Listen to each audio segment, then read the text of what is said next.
ದೇಶದಲ್ಲಿ ಕೆಲಸ ಮಾಡಲಿಕ್ಕೆ ಕಾಂಗ್ರೆಸ್ ಪಕ್ಷ ವತಿಯಿಂದ ಸಿಕ್ಕಿದ್ರು. ಅದೇ ನಿಟ್ಟಿನಲ್ಲಿ ಗೋವಾ ಇರಲಿ, ದಾದ್ರಾ ನಗರ್ ಹವೇಲಿ, ದಮನ್ ದಿವ್ ಅಲ್ಲಿ ಕೂಡ ನಿಮ್ ತರನೇ ಎಲ್ಲ ಹೆಣ್ಮಕ್ಳು ಇದ್ದಾರೆ.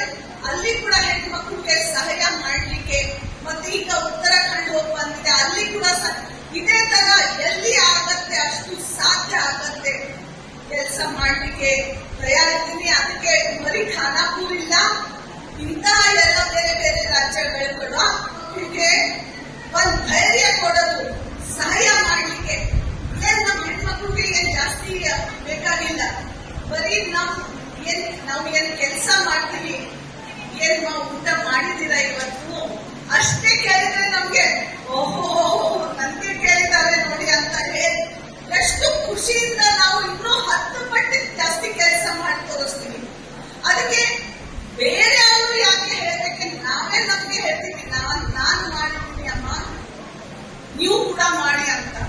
ಸೊ ಅದಕ್ಕೆ ಮತ್ತೆ ಜಾಸ್ತಿ ಮಾತಾಡ್ಲಿಕ್ಕೆ ಹೋಗಲ್ಲ. ನಿಮ್ಗೆ ಎಲ್ಲರಿಗೆ ಮತ್ತೆ ಧರ್ಮಸ್ಥಳ ಒಂದು 2 ಮಾತುಗಳು ಮಾತಾಡ್ಲಿಕ್ಕೆ ಅವಕಾಶ ಸಿಕ್ಕಿದ್ರು. ಅದಕ್ಕೆ ವೀರೇಂದ್ರ ಆಚಾರ್ ಕೆಲಸ ನಾನು ಕೂಡ ಪ್ರತಿಯೊಂದು ಬಾರಿ ಹೋದ ಬಾರಿ ನಾನು ಅದೇ ಗಣಪತಿ ಅವರಿಗೆ ಹೇಳ್ತಾ ಇದ್ದೆ.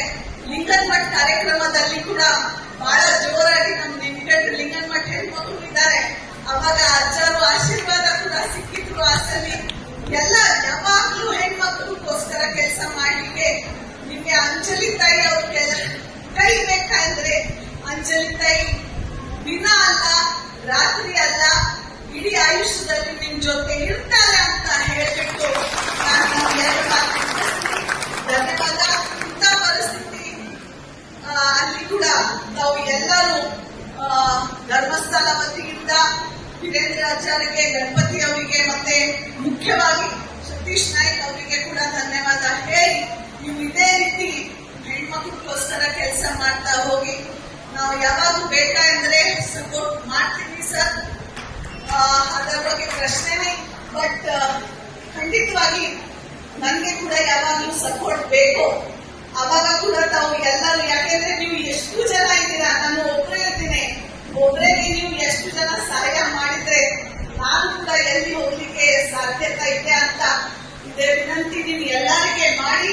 ನೀವು ಸಪೋರ್ಟ್ ಸಹಾಯ ಮಾನಸಿಕವಾಗಿ ನನ್ನ ಜೊತೆ ಇರ್ತಾರೆ ಅಂತ ಆ ನಿಟ್ಟಿನಲ್ಲಿ ನಾನು 2 ಮಾತು ತಿಳಿಸ್ತಾ ಇದ್ದೀನಿ. ಧನ್ಯವಾದ. ಜೈ ಹಿಂದ್, ಜೈ ಕರ್ನಾಟಕ.